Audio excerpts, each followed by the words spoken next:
إن تكفروا أنتم ومن في الأرض جميعا وورخا الله وی که تاسو او تاسو ټول چې کم په ځمکه کې ټول کفر وکئ ټول نافرمانی وکئ الله دې ایمانونو ته ضرورت نه لري سوی فإن الله لغني حمید الله بېزاره ستایلی شوی ذات الله دې ته ضرورت نه لري چې موږ یې شکر ادا کړو ومن شکر فإنما یشکر لنفسه که چا ادا کړه فایده خپله ده ومن کفر او که چا ناشکري وکړه فإن ربي غني کریم الله غني دی الله زمونږ د دې کوششونو او د دې محنتونو نه غني دی ومن جاهد فإنما یجاهد لنفسه الله وایي که چا په دین کې کوشش او محنت وکړو نو د خپل ځان دپاره به یې کوي ګورې ان الله لغني عن العالمین الله غني دی زمونږ د صدقاتو نه او زمونږ د خیراتونو نه او زمونږ د زکاتونو نه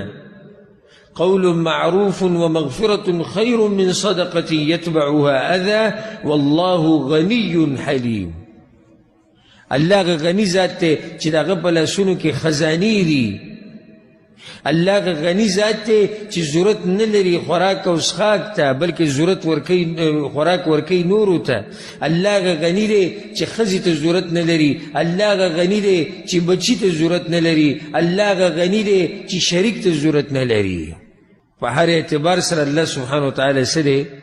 غني دی هیڅ چا ته ضرورت نه لري خو دا ټول ضرورت لري الله ته د دې نوم فایده سره ووته چې کله تا ته دا پته ولګېده چې الله غني دی نو بیا ته د دغه یو رب سره رابطه ساته هغه چا ته ضرورت نه لري خو ته ورته ضرورت لري په سنن ترمذي کې یو حدیث دی زه درته اورم ډېر ناشنا حدیث دی الله وی ګوره الله وی حدیث قدسی دی یا ابن آدم اے د آدم بچیه تفرغ لعبادتی زما د دې عبادت لپاره ځان فارغه که املأ صدرک غنا الله وی دا سینه بدله د سخاوت نه ډکه کما غني به دې کما او اصل مالداري د زړه مالداري ده ګوره مالداري دغه نه د پیسو د ریال او د ډالر ده نه د عزت ته اصل واسد فقرک والله وی غریبي بدله ختمه کم ښه که زما بندګۍ ترې ځان فارغه کو الله وی غریبي بدله ختمه کم واورئ دا حدیث وإلا تفعل او که دې ونه کړوئ ملأت یدیک شغلا دومره به دې مصروفه کم چې د مرګه پورې به په دې دنیا پسې منډې وهي او ناشنا به سئ ولم اسد فقرک او الله وی خو غریبي به دې ختمه نشي نهر به ګرځي عمر له کروڑپتی او لکپتی به خو غریب به چې کله د الله عبادت ته ځان فارغه نه کړو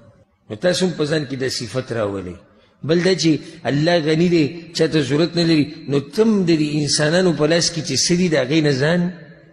راکاږه چې هر چا ته مه ګوره هر شي ته مه پسخېږه او ځکه یو حدیث کې دا راځي چې په دې دنیا کې چې څه دي په دې کې بې رغبتي کوه د الله به در سره محبت شي او د خلکو په لاسونو کې چې څه دي د هغې نه ځان بې رغبته که خلک به در سره محبت کوي په ځان کې داسې